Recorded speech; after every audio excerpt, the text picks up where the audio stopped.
Welcome everybody to Life on Track, the TV show and the podcast series. It's all about helping you get into the driver's seat of your own life, not my life, not Rebecca's life, your own life.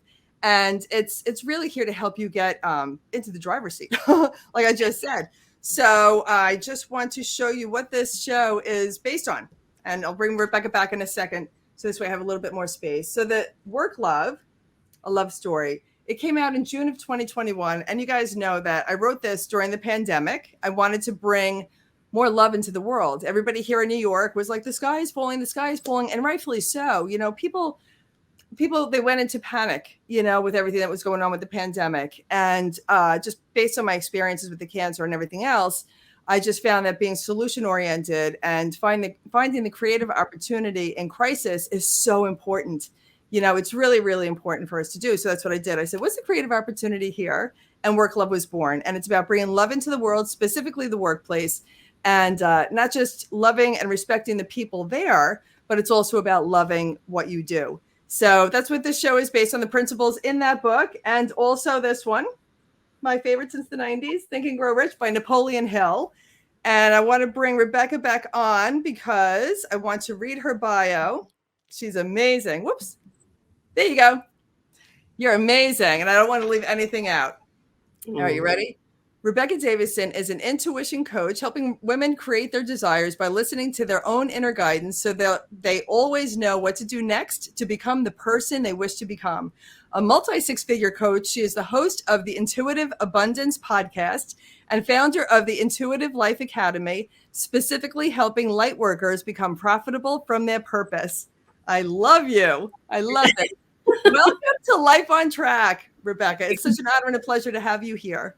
Yeah, well, thank you for having me and just acknowledging your success with the book. That's incredible. Congratulations, you know, to bring light at a time where a lot of people were fearful. That's really, you know, It's amazing, inspiring work. So kudos to you. Thank you. Thank you. And yeah, there was a lot of darkness. And I honestly believe, and I know, and I'm sure I know, you know, that just a little bit of light cancels out a lot of the darkness. You know what I mean? And to just emanate that light is really super important for people to know and understand, you know, and it's a much better way of living. So let's get right into this. I've interviewed you before on my summit, and that was audio only. So I'm so excited to see you here today in person. My first question that I ask every expert for years, you know, since 2010, when I had a radio show on Blog Talk Radio, and now here, is how did you get into doing what you're doing and why?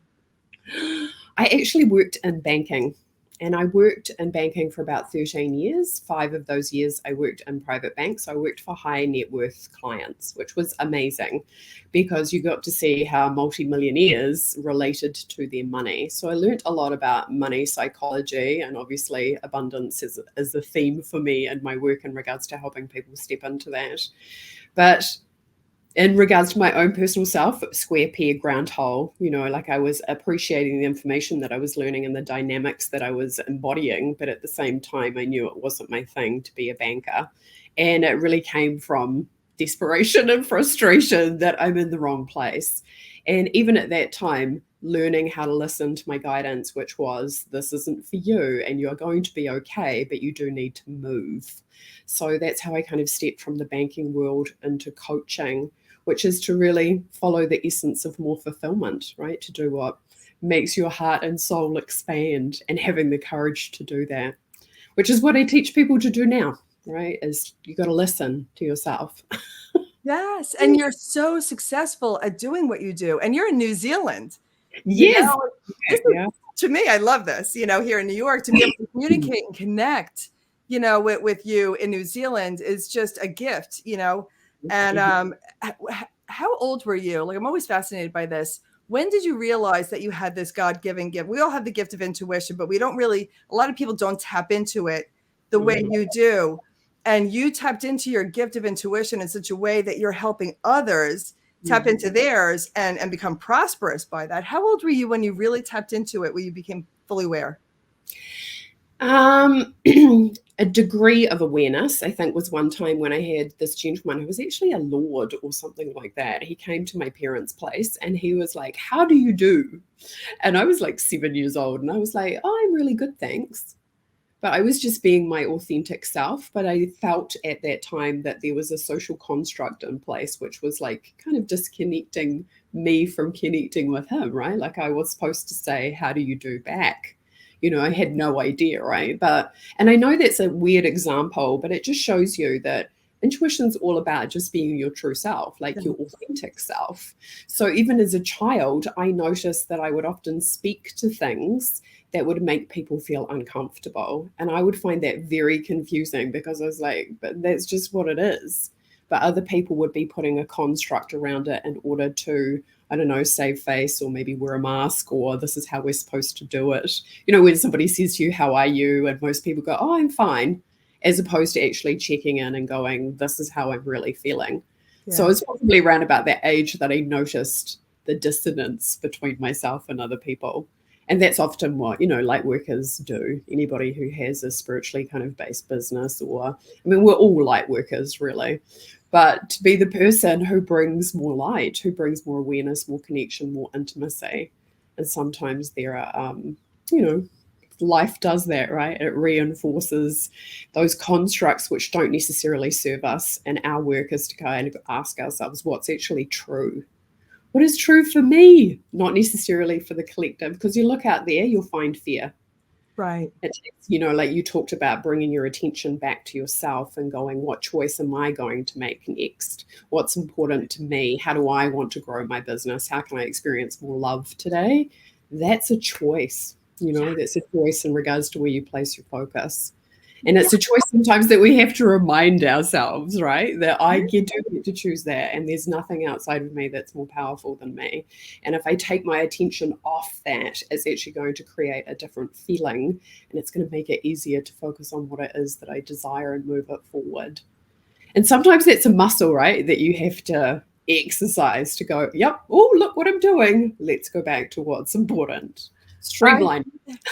I love it. I love what you just said, Rebecca, because we have a choice. Everybody on the planet, every human being, we make choices all day from a place of love or from a place of fear all day long, yes. And when we're not aware of that, and most people aren't, they just, basically like Napoleon Hill talks about, I love this book, talks about hypnotic rhythm. So many people just go through life in hypnotic rhythm. Just, I do this every day. They don't, the subconscious, just running their life based on the subconscious, a program. But when you become aware that you're making so many choices, and I want you to speak into this, and then we're going to get into the law of neutrality. But I want you to, this is so powerful what you're saying. When we become aware of the fact that we can make better choices from a place of love, which means clarity, as opposed to a place of chaos, fear, life opens up and becomes so much better. Can you speak into that? Because it's powerful. Because, so maybe one way of a question to ask yourself to kind of tap into it is, what is the energy of this choice that I'm making? Because often too, right, the mind loves to help and it goes, okay, we'll make this decision, but it makes the decision, excuse me, before we have even checked where we're coming from. And often too, right, like the mind is obsessed with things like productivity and your to-do list, whereas your body holds all the energy, the sensations, the emotions. So if you take the time to kind of drop into the body and ask the body, how does this energy or this decision feel expansive and loving and open? Or am I actually making this decision from a place of fear? Now, when it comes to decisions around money, people often do it from some really interesting energies. One of them being sacrifice. I have to do this. A sense of obligation, feeling guilty, and which breeds resentment. Yeah. Right? And again, realizing that whatever you are doing in your life, it is a choice and you have power over your choices. And if you don't like what you're choosing, you get to choose again. But having the process of awareness to go, yes, I'm actually going to ask myself, what does this actually feel like? And we can spend so much time in our head thinking about things, rationalizing our emotions, rather than actually taking the time to drop and be still, notice what the feeling is, and then making choices accordingly, because your body will always show you if you're prepared to listen.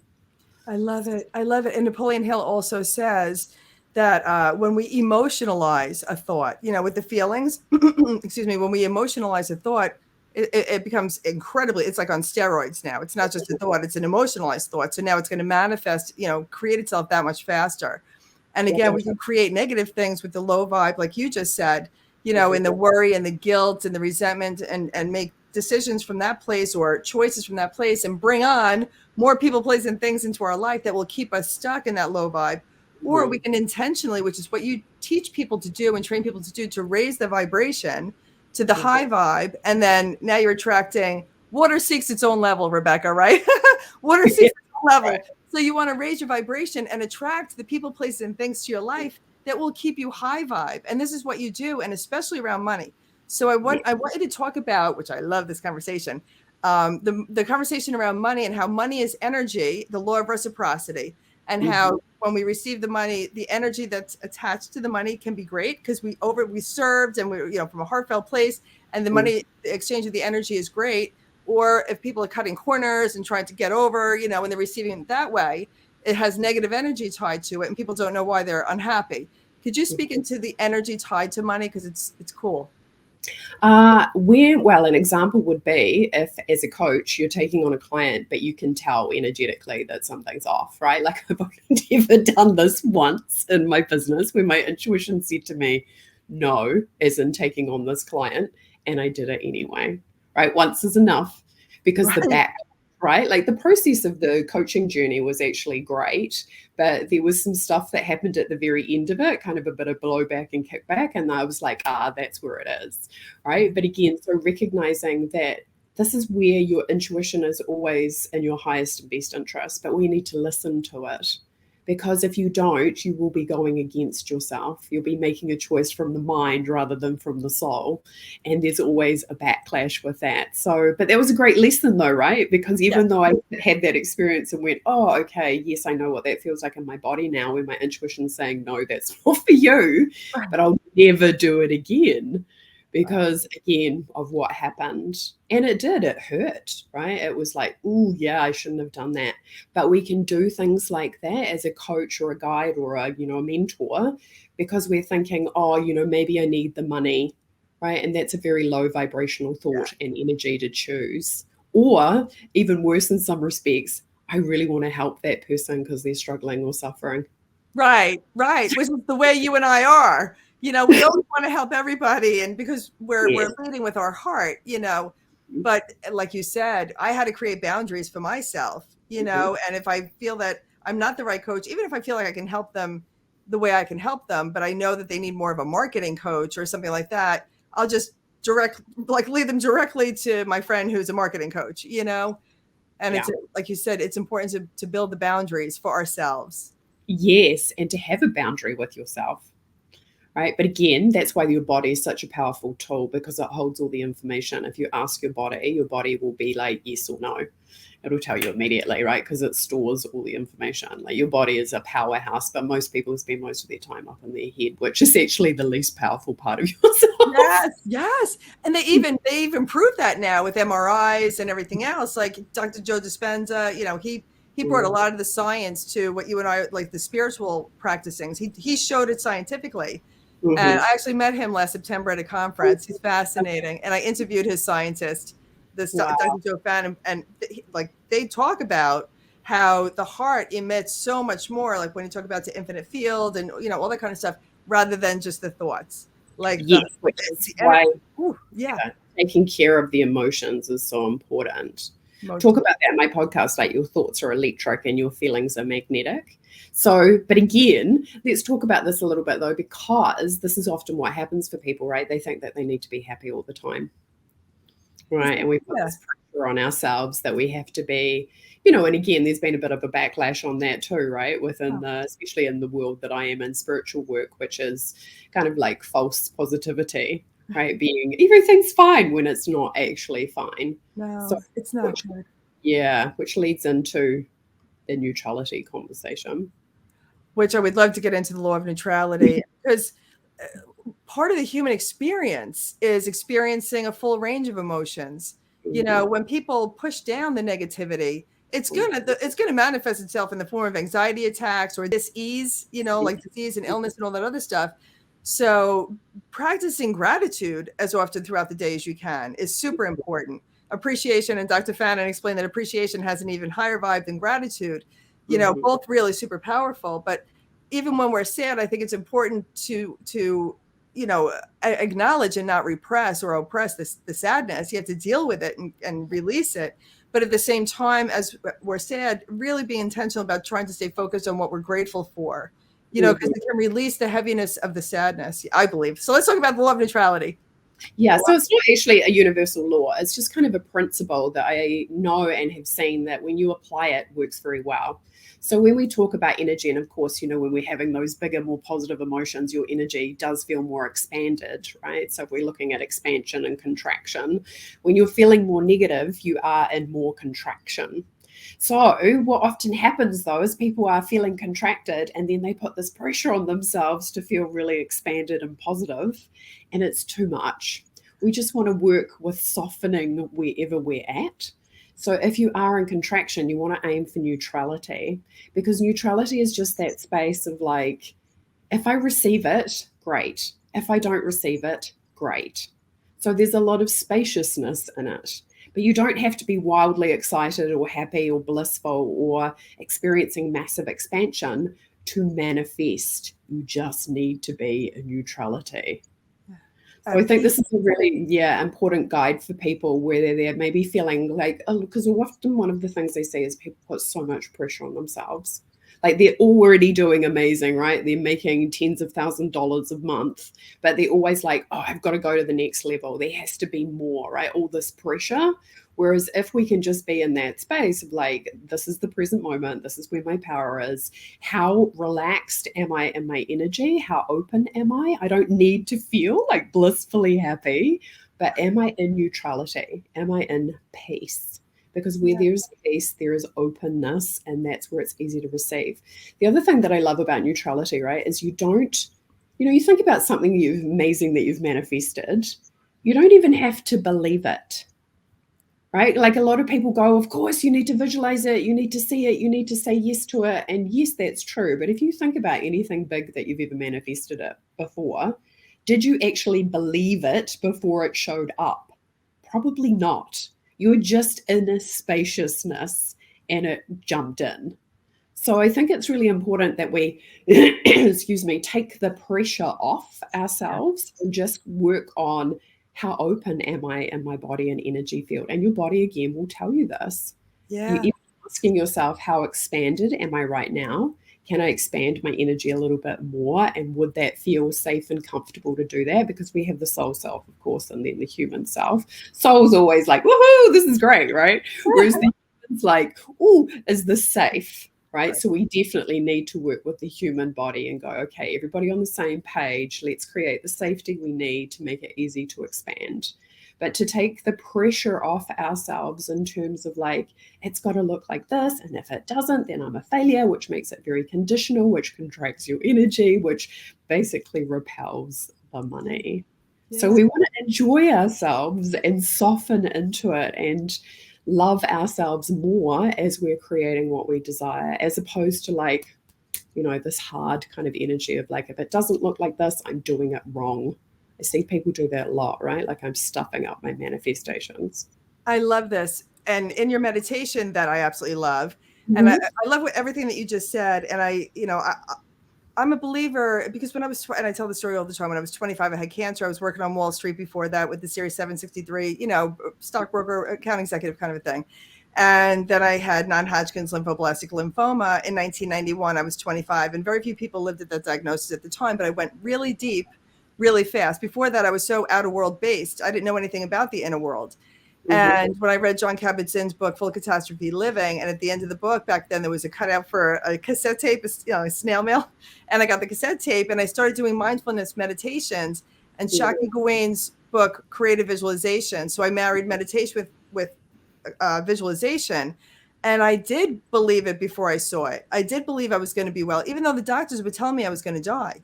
Mm-hmm. And I mean, literally coming and crying. There were times they came and crying, telling me I was going to die.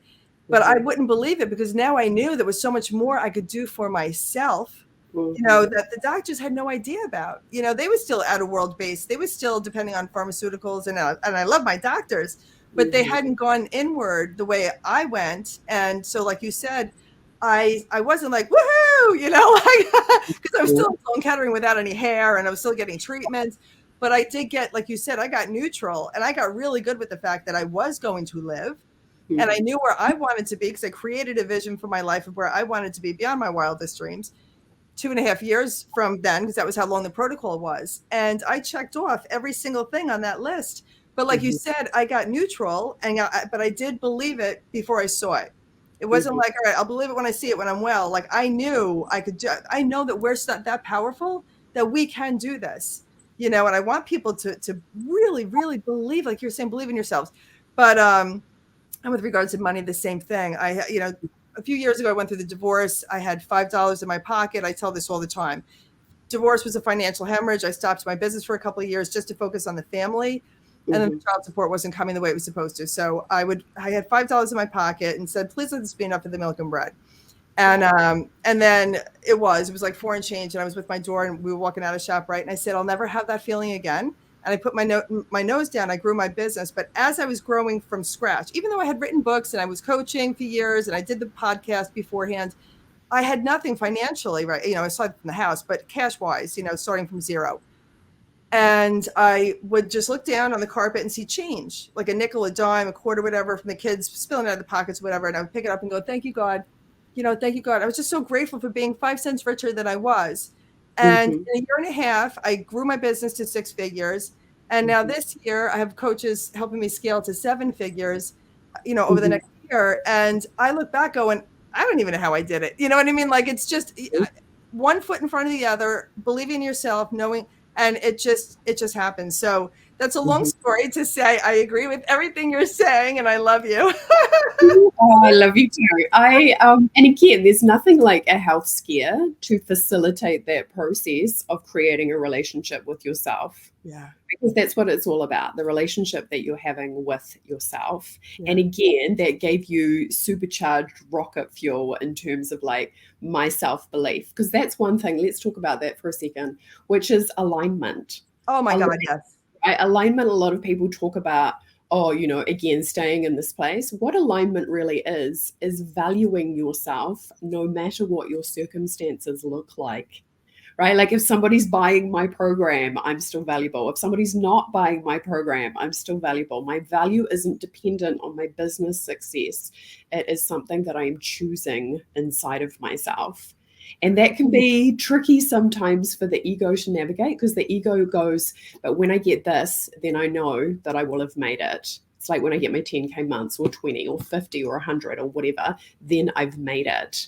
That is false economy, right? Because you could lose it all the next day. Do you still know yourself as valuable? And this is a big thing for humans, right? Because it might be like, okay, well, it's easy not to give my value away to the fact that I've got a flat tire, but it may be way harder not to give your value away to the fact that your partner has just left. Right. So we need to be the ones who are like, no, my circumstances or other people do not determine my value. I do. And life will bring good and bad things, right? Yeah. It's going to happen. How I see myself in relationship to those things, that is where I can maintain my alignment. I love it. That's super important. And again, I'm just acknowledging what you're saying, having that self-belief that, yes, I am going to be well. That is awesome. But that was probably facilitated by Spirit for a very particular reason, for you to activate that level of self-belief. I don't believe, because of the way I've manifested money before, like one time I manifested 6 figures. I did not believe before that showed up in my world that was actually going to happen, but it did. Right. So the being is just to be open. Yeah. Miracles, living in that space of like, yes, I'm a walking magnet for miracles, and abundance can come in any way, shape or form. That's why I love helping people manifest in their business, but also outside of it. Yeah. Right. There's no limitations, right? Like often sometimes we can get so obsessed as business owners, like, it's got to be the next level, the next thing. It's really easy to do, right? Right. Because it's kind of like there's no other guide in terms of what does the next evolution of success look like, but there so is, right? Which is more pleasure, more attraction, less hustle, less work, more fulfillment. Yeah. greater connection with the universe, having mystical experiences, etc., like knowing how amazing you are. There's so much more than just the pursuit, I guess, of abundance. Yeah. And again, like there's nothing like money to activate the ego. But when we move beyond that, when we've learned all about that and we move beyond that, it just, I'm sure you'll agree, becomes a joyful game of creation. That's exactly it. And I think as entrepreneurs and coaches, and that you and I are, we are like chronic creators. Like I love to create. So when I'm done with one thing, I can't wait to create the next thing. And, so it's constantly creating. And true wealth, I believe, and I say this all the time these days, I've never been happier, healthier, and wealthier in my life than I was. And I was devastated after the divorce. During the divorce, I was shocked and I was devastated. And cancer was a blessing in that it gave me the skills to know how to meditate and visualize and bring myself, to full alignment. And I remember that moment in Sloan Kettering when it was a visceral feeling when I became fully aligned with who I was. And I was like, whoa, like what was going on? And it's been serving me for the rest of my life. And the people I'm surrounded by these days are extraordinary, and many of them were mentors in the 90s. I was reading their New York Times bestselling books, and now they're friends of mine. It's like you just keep manifesting. Exactly. And enjoying the process, right? Like what else is possible? Yeah, it's just, But again, the work is to, I think a lot of people think when it comes to universal law, which is anybody applies it, you're going to get results. But a lot of times people think it's not applicable to me, right? Somehow that the universe has put an X on my head, right? I know. If it's gravity, everybody's hitting the ground, it's everybody. Yeah. And to lean into that though, right? Because a lot of times people, they're not activated in their manifestation program or a course or journey, whatever pathway you want to call it. And to really, that's another key element, right? Taking ownership. If it's going to happen, it's up to me. And what do I need to do? What kind of relationship do I need to create with myself? So it's great in here. So I am backing myself, but I'm also knowing when I need to kind of give myself a wee push, but also knowing when I need to lean back and stop pushing. Do you know what I mean? Like to be the person who's constantly monitoring, are we moving towards our goals? Is there something in the way? Which is often, as soon as you choose something, there's often resistance, right? Because your brain goes, how's that going to happen? Right. But when you start working with your soul and listening to your intuition will show you the next step. And we just need to keep on taking those little steps. And before you know it, you've created something that's blowing your own mind. And I'm telling you, you're a genius at this. Yeah. You are an absolute genius. And I listened to your meditation about attracting clients, and it was a client attraction meditation a couple of years ago when you gave it to me during the summit. And it wasn't just about attracting clients. Like in the beginning, you have the person meditate from head to toe. So I would do this before getting out of bed in the morning, from head to toe, so relaxing. And then it was about expanding your energy. So instead of it being like a fist inside of you, then this is yours. And it was just expanding to the house, expanding your energy to the block, the neighborhood, the world, you know what I mean? And connecting with the light. And then taking that light and going to the grid. This is all you. This is all you. And then on the grid, then you have the like light bulbs lighting up, and those are your clients, and you become like a magnet. And it was an amazing meditation. And I really credit that meditation for a lot of the success that I had thereafter as well. I love that. Powerful. So speak about that. Go ahead. Yeah, it's because I think as women, what we really desire is just to be magnetic, right? We don't want to have to, it's not really part of how we're created, right? To keep on chasing. It just biologically, it's not our thing. But women, desire, pleasure, beauty, attraction, like we love that, right? It's just like, oh yeah, who doesn't want to be the most amazing receiver of all the good things? Like you're standing still almost and you're just attracting it into your world, and I'm a big advocate for women doing business in their way. And again, that comes back to a little bit of listening to your intuition, but making choices that feel really good for you, because there's a lot of noise out there and it's really easy to get caught up in the noise. Yep. Have to come back to self, right? Because your self already knows. And that means also getting comfortable with being powerful. Yes.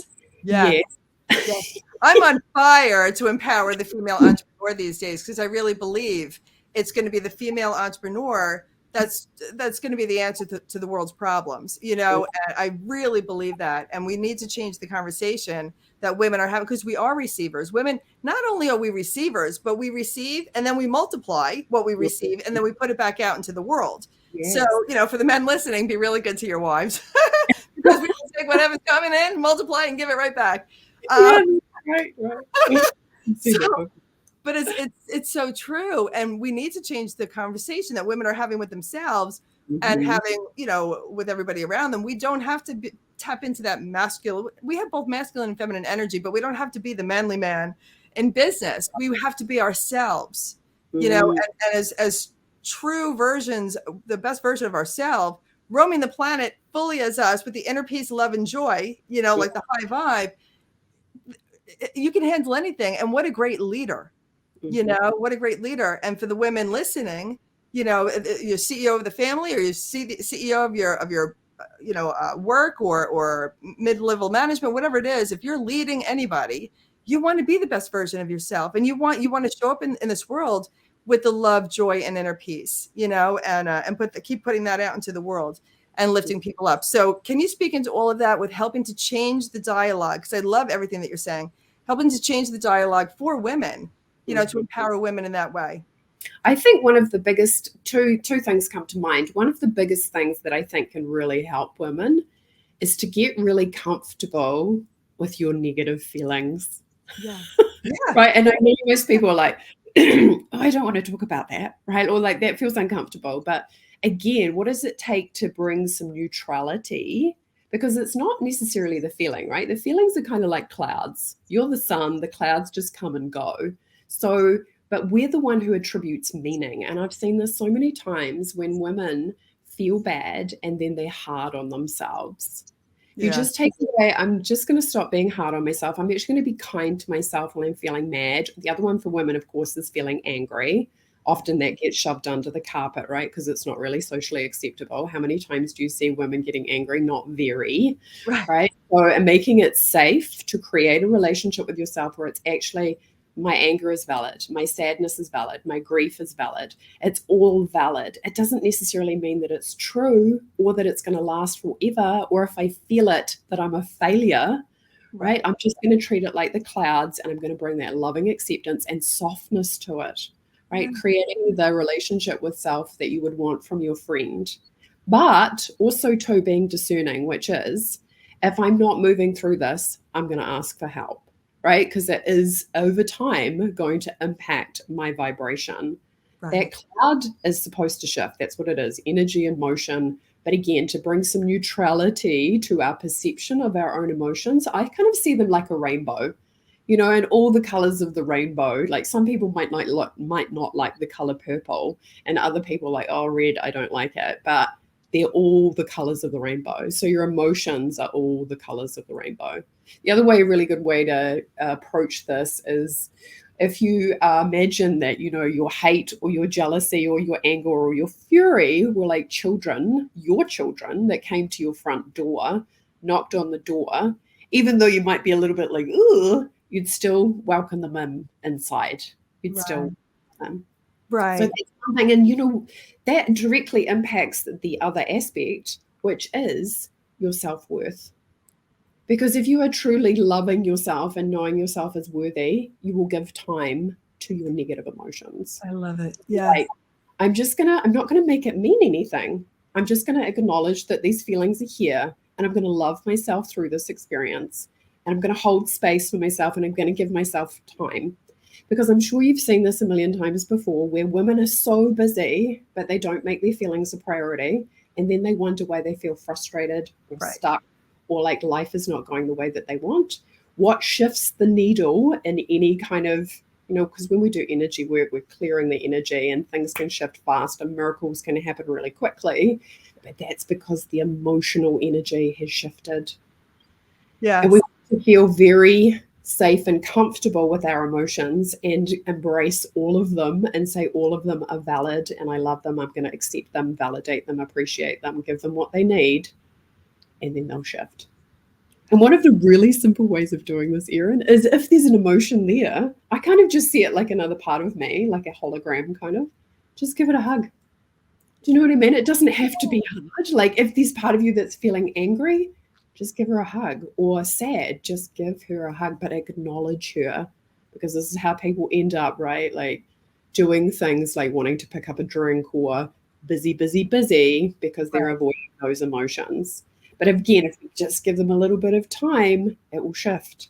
And Right. that's overall going to support us in seeing ourselves as whole and worthy and complete.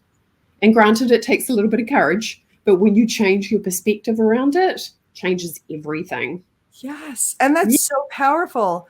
And it will shift the self-doubt. There's so many people that, with the not feeling worthy, and then they start to doubt themselves. And doubt is a dream crusher. Mhm. I say it all the time. Doubt it's just a dream crusher. It slows everything down. So what you're saying is helping everybody listening and everybody watching, helping you shift everything so that you get rid of. So many people want to get rid of the self-doubt, but they don't even know where to begin.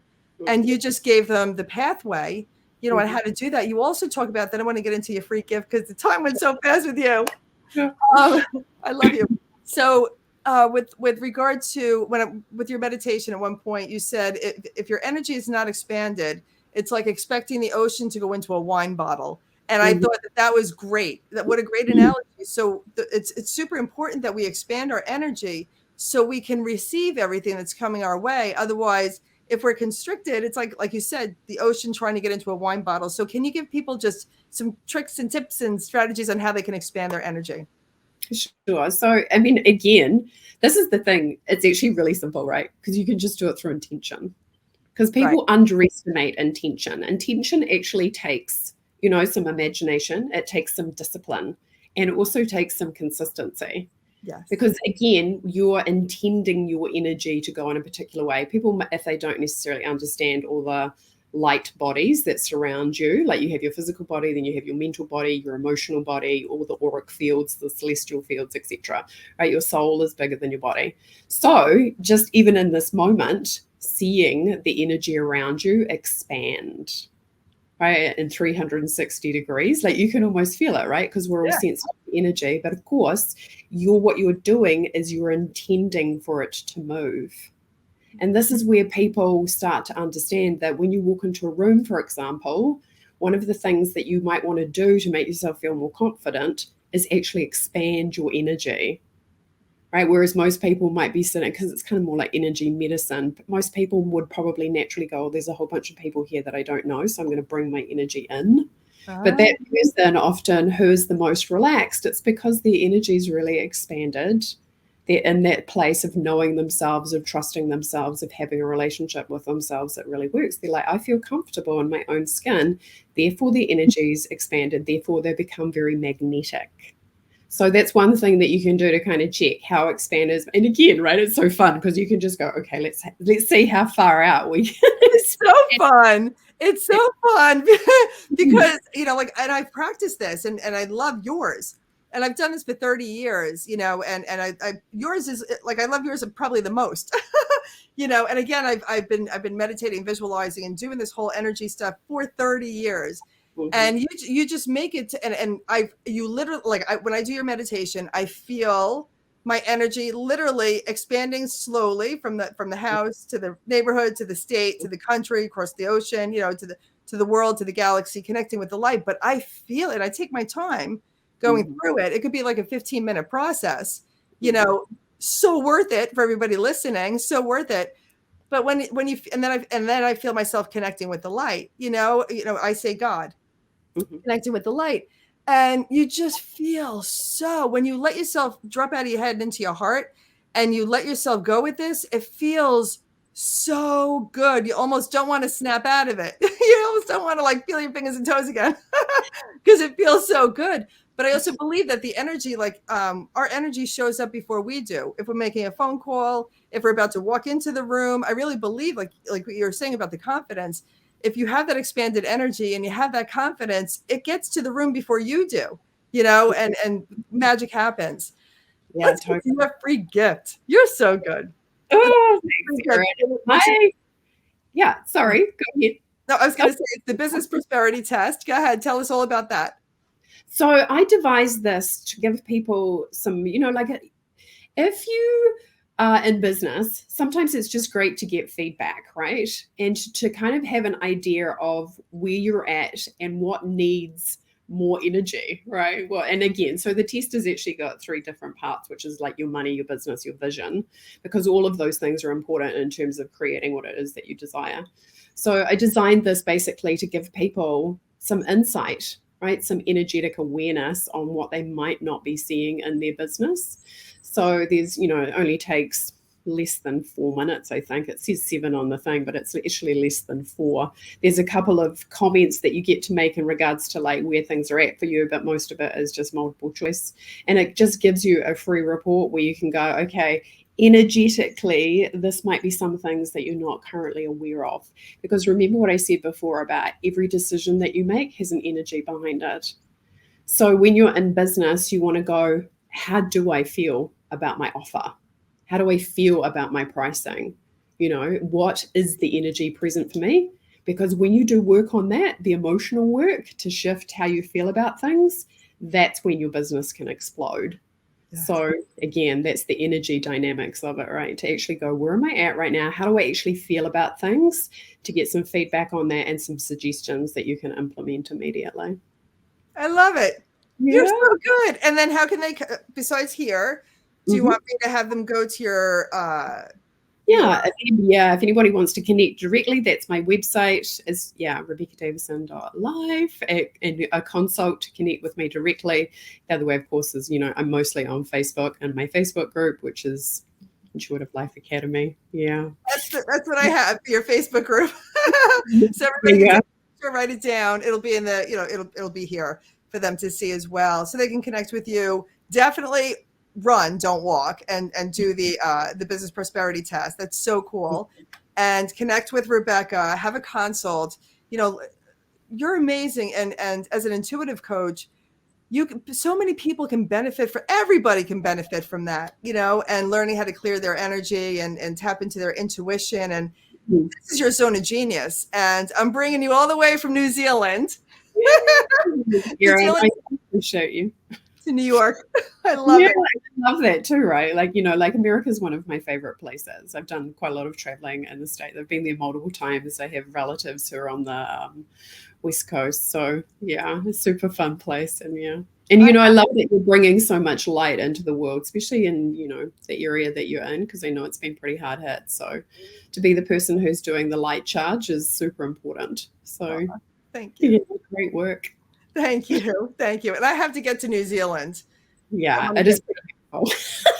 Gorgeous. I heard it's absolutely beautiful.